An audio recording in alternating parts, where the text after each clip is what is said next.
దూత media power of news. Hi hello నమస్తే, welcome to దూత మీడియా. నేను మీ శ్రావ్య. అదృష్టం బాలేకపోతే అరటిపండు తిన్నా పన్ను ఇరుగుతుంది అంటారు. ఆ సామెత ఇప్పుడు మళ్ళీ నిజమేమో అనిపిస్తుంది వరుసగా జరుగుతున్న సంఘటనలన్నీ చూస్తూ ఉంటే. ఎందుకంటారా, సరదాగా సినిమాకి వెళ్ళింది తన పిల్లలతో సినిమా చూద్దామని చెప్పి రేవతి, కానీ తిరిగి రాకుండా పోయింది. ఆ సంఘటన మనం మర్చిపోలేక ముందే వరుసగా ఎన్నో సంఘటనలు జరుగుతూనే ఉన్నాయి. దాని తర్వాత కాశ్మీర్ అందాలు చూద్దాము కుటుంబంతో కలిసి వెకేషన్కి వెళ్దామని చెప్పి వెళ్ళిన వాళ్ళు ఉగ్రవాదానికి బలైపోయారు.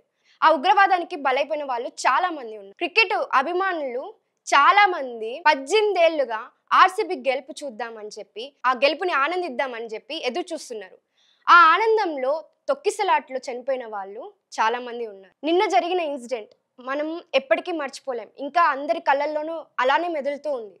6 ఏళ్లుగా లండన్లోనే ఉంటున్నాడు ఒక డాక్టర్. ఇంకా అక్కడ అంతా స్థిరపడిపోయి ఒక ఇల్లు తీసుకొని పిల్లల్ని అక్కడికి తీసుకెళ్దాము, భార్యని పిల్లల్ని అక్కడ తీసుకెళ్ళి స్థిరపడిపోదాం అక్కడ అనుకొని తిరిగి వచ్చి లండన్ నుంచి తిరిగి వచ్చి పిల్లల్ని తీసుకెళ్ళడానికి బయలుదేరాడు. అక్కడ ఒక సొంత ఇల్లుని ఏర్పరచుకున్నాడు. ఈ పిల్లలతో కొత్త జీవితాన్ని ప్రారంభిద్దామని అనుకున్నాడు. ఎన్నో ఆశలు ఎన్నో కోరికలతో అక్కడికి బయలుదేరుతూ ఉన్నారు. తీరా చూస్తే అనంత లోకాల్లో కలిసిపోయారు కుటుంబం మొత్తం, 3 చిన్న పిల్లలతోటి. ఇదొక స్టోరీయే కాదు, నిన్న జరిగిన ఈ ఇన్సిడెంట్లో ఎన్నో ప్రాణాలు కోల్పోయిన వాళ్ళు. ఒక అమ్మాయి అయితే పెళ్ళైన కొద్ది రోజులకే అమ్మాయి చాలా దూరంగా ఉంది భర్తని కలవడానికి కోసం అని చెప్పి ఫస్ట్ టైం వెళ్తుంది లండన్ కోసం. ఆ అమ్మాయి కూడా అదే ఫ్లైట్లో ఉన్నారు. ఇలా ఎన్నో స్టోరీస్, ఒక్కొక్క స్టోరీ బయటకు వస్తూ ఉంటే నిజంగా బాధ ఎలా వస్తుంది అనేది మనకే తెలియదు. మన ఇంట్లో వాళ్ళే పోయారా అని అనిపిస్తుంది. అలాంటి ఒక్కొక్క స్టోరీ బయటకు వస్తుంది.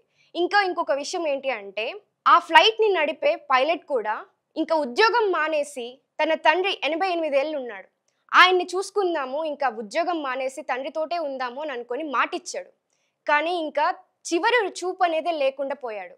ఇలా ఎన్నో స్టోరీస్. ఇవన్నీ వింటూ ఉంటే ఏమనుకోవాలి?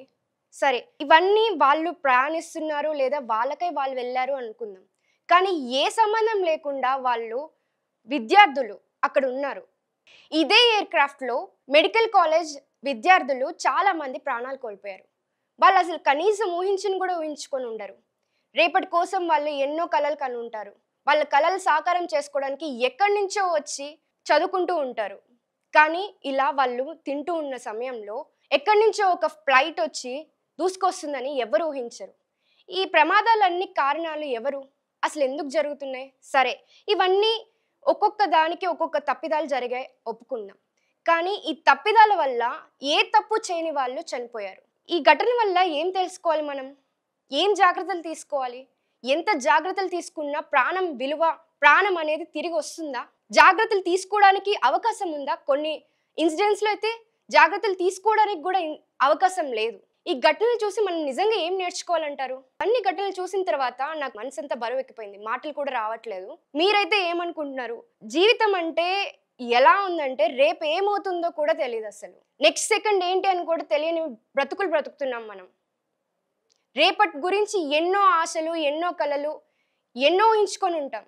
కానీ అవన్నీ నిజంగా జరిగే లోపలే ఏవేవో ప్రమాదాలు జరుగుతున్నాయి. ప్రతి ఒక్కరి లైఫ్లో ఇలా జరుగుతాయని కాదు, కానీ ఎంత జాగ్రత్తలు తీసుకోవాలి, ఎలా ఉండాలి? అసలు రేపటి గురించి ఆలోచించి మనము ఇప్పటి ఆనందాన్ని కోల్పోతున్నామా? మీరేమంటారు? మీకు ఈ ఘటన చూసిన తర్వాత మీకేమనిపిస్తుంది? కమెంట్స్ రూపంలో చెప్పండి. Thank you. For more updates please subscribe దూత మీడియా.